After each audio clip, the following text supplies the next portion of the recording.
Hello, it's me, Darkfry, Paul McCartney's evil twin, and today's video is going to be quite different and quite personal. At this point, I've been doing content creation on YouTube for 2 years. When I was starting out, a common piece of advice I heard from other content creators was, numbers don't matter. I get what they mean, and I know their intentions are good, but the phrase bothers me. It's a big pet peeve of mine. When people say numbers don't matter, it feels like a lie. Because they do. And we all know they do. It can feel especially condescending when it comes from someone who's made it. Someone who already has the numbers. They are not wrong when they say it. The underlying message of that phrase is true. You shouldn't get into content creation expecting to instantly hit it big, and numbers should not be your priority. But they absolutely do have an effect on the art you make. Ladies, gentlemen, and primordial beings who swore no oath to gender, let's talk about art and numbers.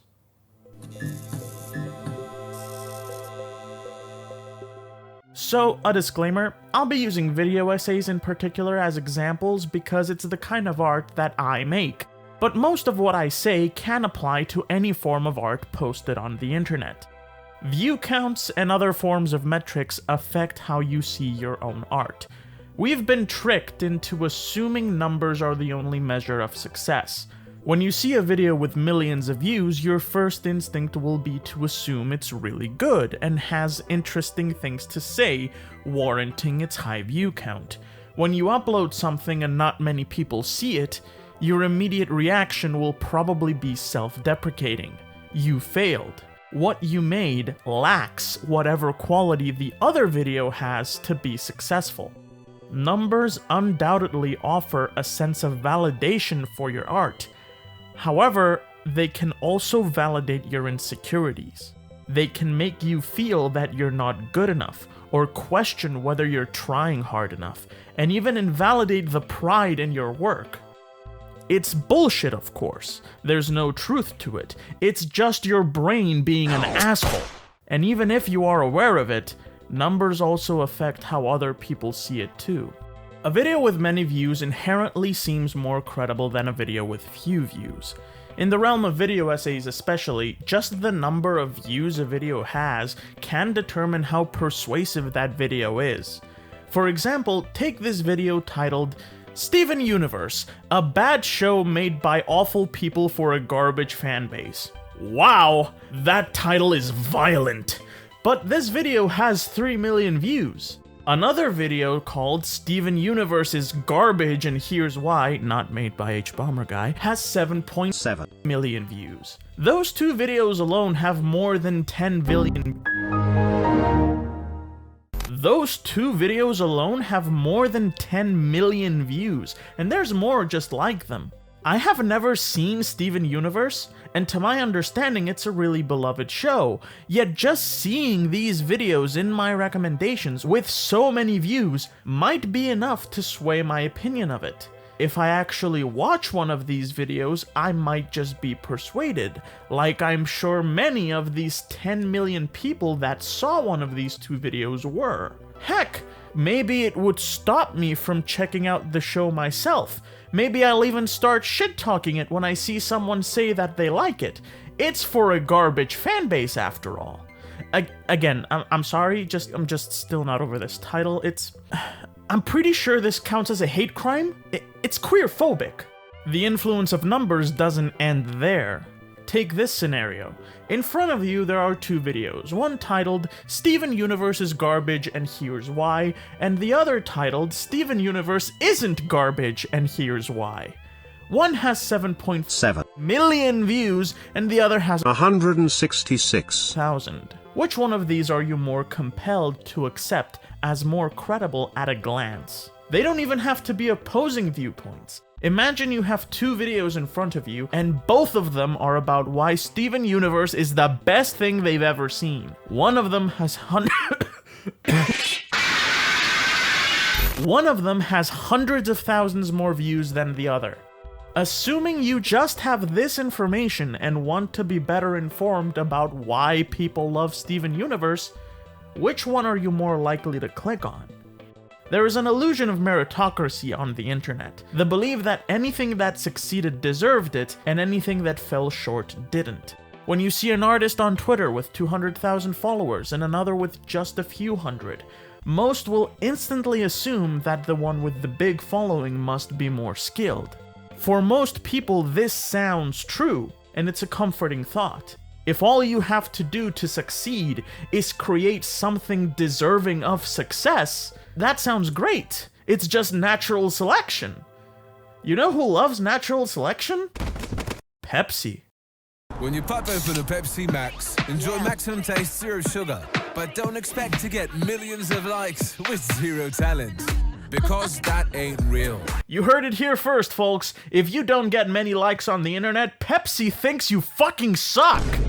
Gee, this illusion of meritocracy sure is dangerous. Glad it's just on the internet and not in the actual society we live in.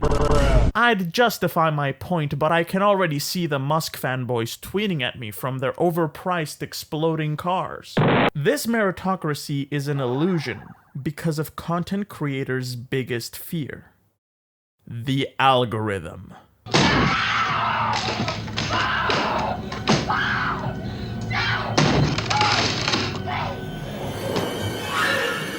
Here's Johnny! I'm talking about the YouTube algorithm here, but you can pretty much replace YouTube with any social media platform of your choice. Have you noticed that people talk about the algorithm like it's an H.P. Lovecraft monster?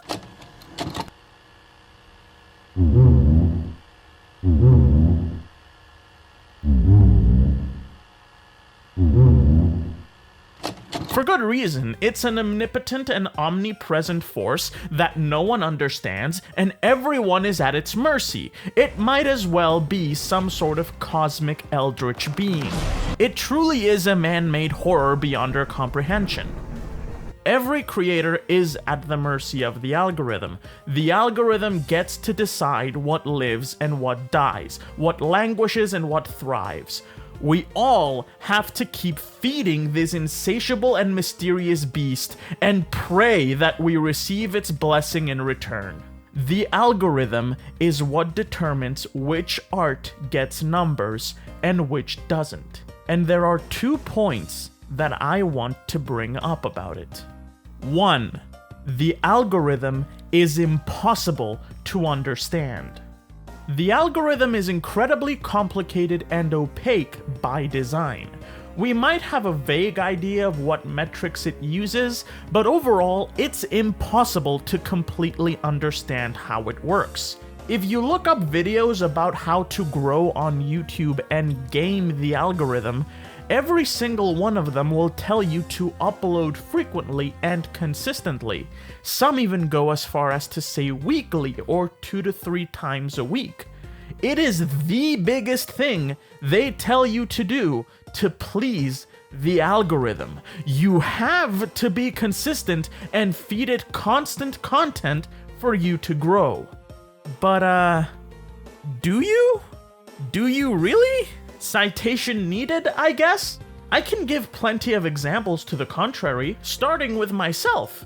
I've had 2 videos that I consider super successful, and both of them came after a 6-month period of complete inactivity on my channel. Furthermore, the time where I actually tried to upload more frequently and consistently was by far my least viewed. It's not just me either. There is no shortage of channels that find success with infrequent and sporadic uploads, especially in the video essay community. The channel Good Blood can take literal years to upload a video, but they are of such staggering production quality that they get millions of views anyway. And so many channels upload frequently only to get nowhere.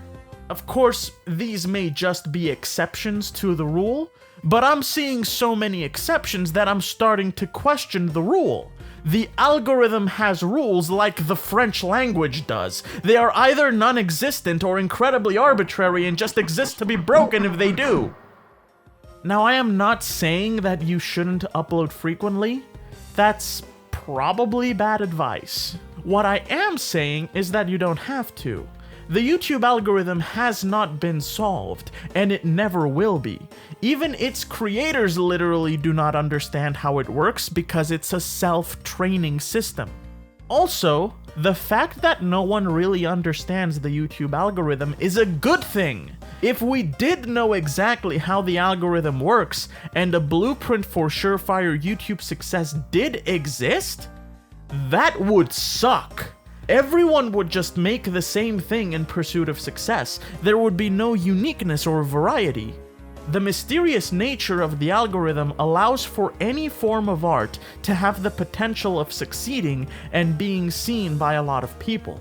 But it also makes it a lot more stressful for creators. This brings me to the second point I want to make about the algorithm. Most creators don't like the algorithm much. The common consensus is that the algorithm's metrics and criteria don't feel fair most of the time.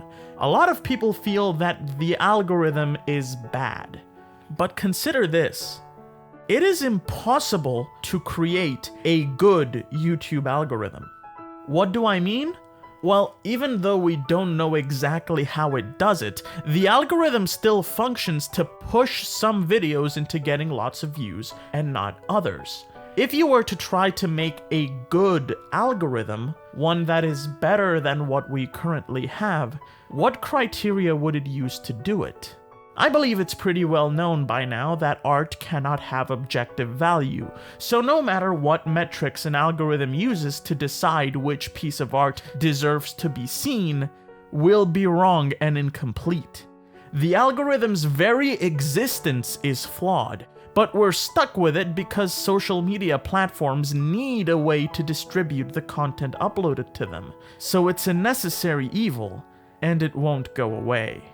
Whether the algorithm pushes it or not does not say anything about the value or quality of a piece of art.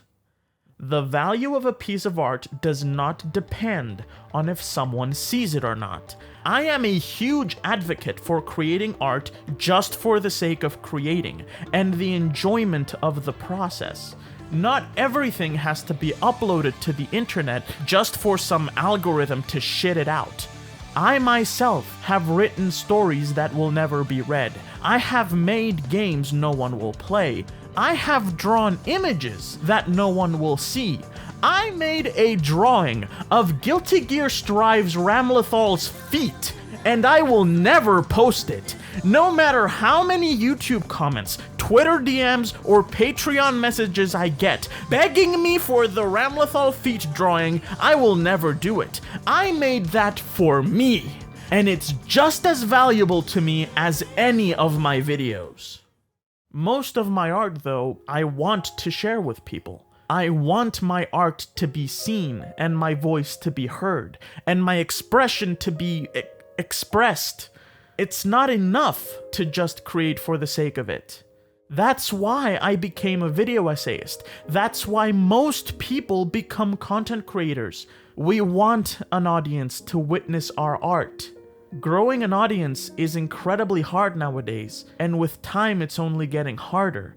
But that doesn't matter. We create because it's better than the alternative of not creating.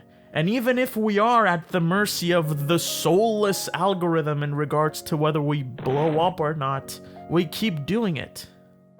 This is the kernel of truth behind the phrase "numbers don't matter." And I think it's what people actually mean when they say it. They are saying, don't tie your self-esteem to the numbers. Your art matters and is valuable no matter how skilled you are or how many people see it. The reason you hear even big creators say this is because despite their large followings, they don't feel fulfilled. Super Eyepatch Wolf talks about this in his video about influencer courses. When you reach a massive milestone, nothing really changes. You just keep doing the same thing and start chasing after the next big number. Why am I only getting 100 views becomes why am I only getting 100,000?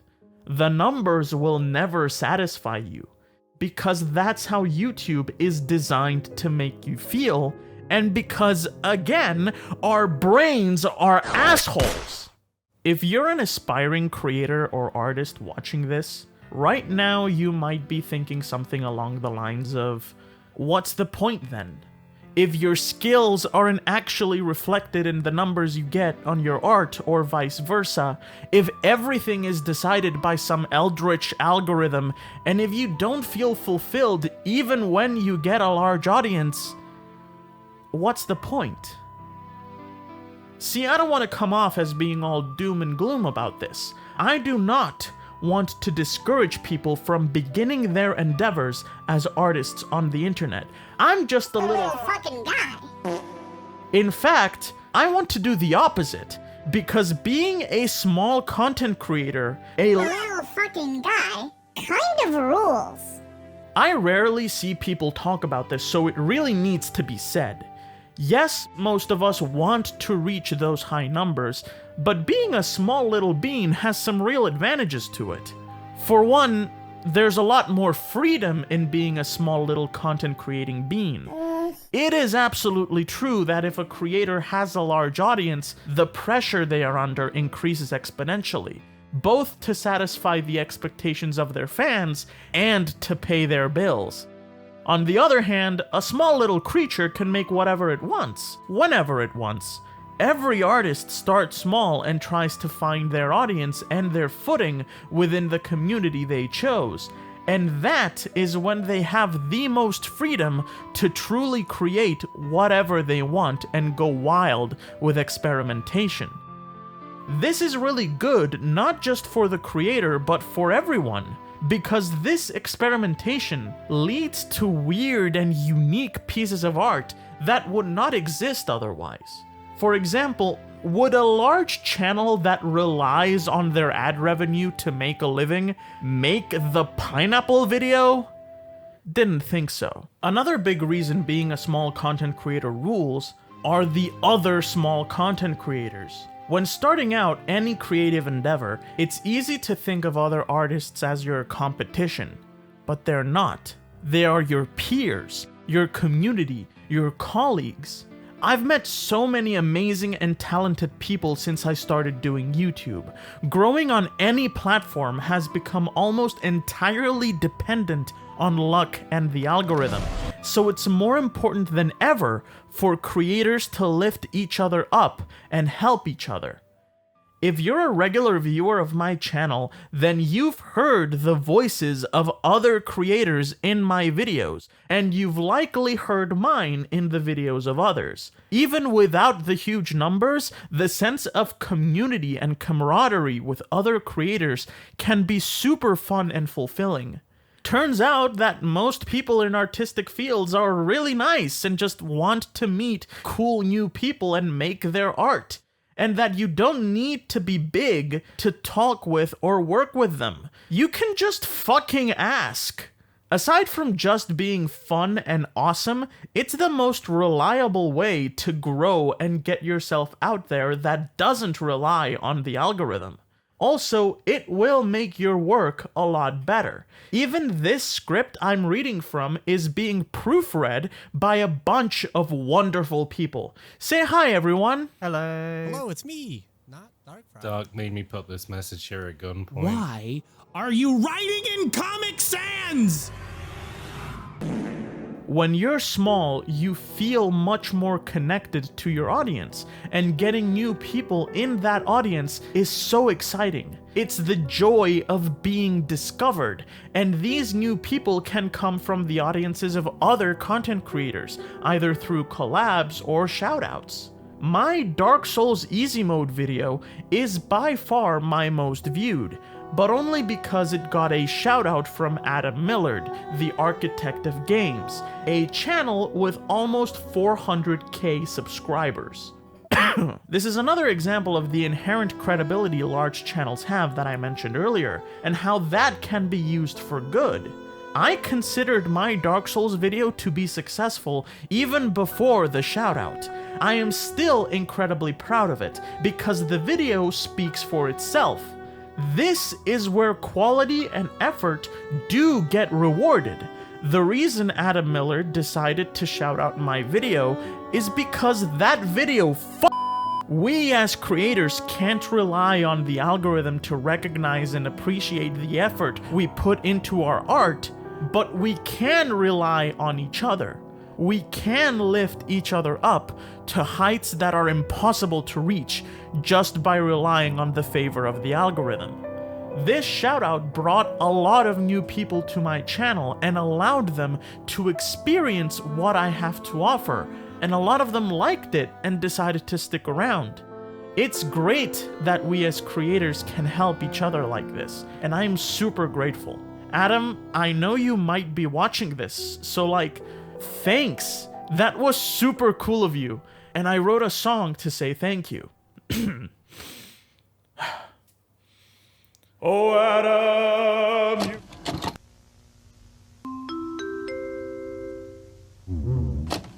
That's not the biggest thing about being a small creator, though.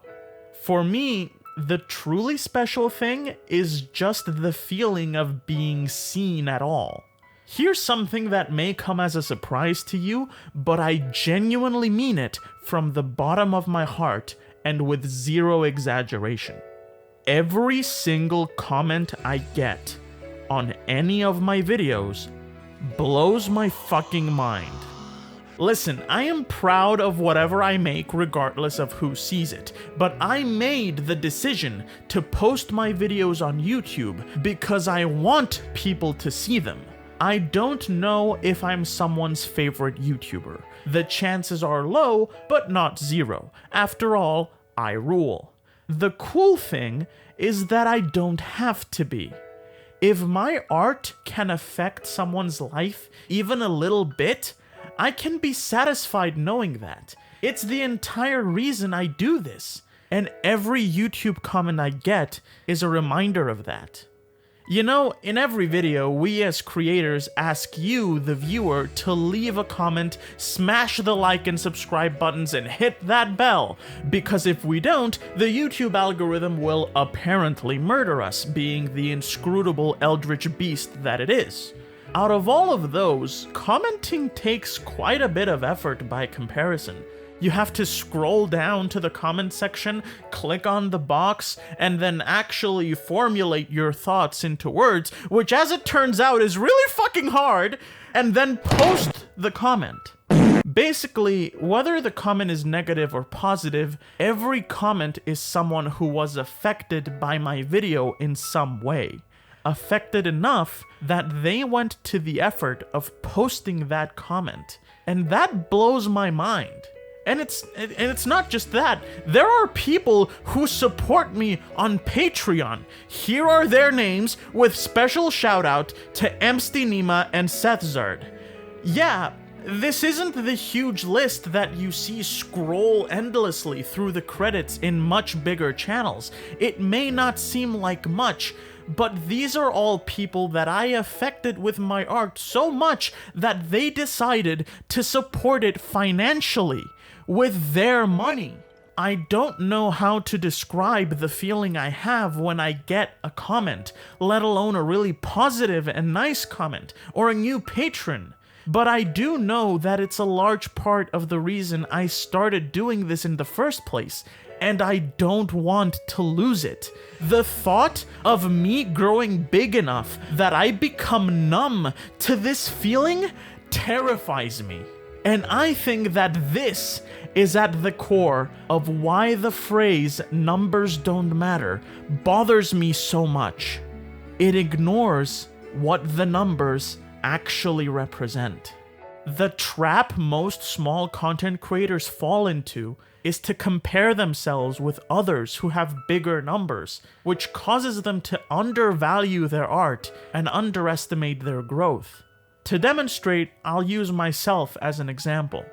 Recently, I reached 5,000 subscribers on YouTube, and I have reached a point where any video I upload can, on average, get at least 1,000 views pretty consistently. A while ago, people got mad at Mr. Beast when he made a tweet where he called a channel that got 4.5 million views a month small. And I get it, being mad at Mr. Beast is one of my favorite hobbies, but the fucked up thing is that he's not wrong. In the grand scope of YouTube, that channel is small, and compared to that, my piddly little 5k subscribers and 1k views aren't just small, they're nothing. That's the trap so many small creators fall into, because numbers on the internet are fucked up and it's so easy to lose perspective. Do you realize that we are talking about 1,000 people here? 1,000 people that watch pretty much everything I upload? Do you know how much 1,000 is? When I reached 5,000 subs, I uploaded a short video where I replaced the word thousand with billion. And I did that because that's honestly how it felt to me. It doesn't even have to be 1,000. Even 100 is crazy to visualize. 100 views on YouTube is considered trivial, negligible even. But imagine 100 people seeing the thing you made. This is why numbers do matter, because they are people. Please, if you're an artist or creator and post anything on the web and you take away just one thing from this video, let it be this. Whenever you get a comment, whenever you see the number of views, followers, subscribers, whatever, tick up even by one, please remember that that is a person. A real, living, breathing, fleshy person that of the countless things they could have been doing with a device that gives instant access to the entire cultural output of the human race, experienced and was affected by your art. And that everything about social media platforms, from the algorithm that arbitrarily decides the value of your art to the analytics page which reduces these people to points on a graph, is designed to make you forget that fact. Don't fucking let them.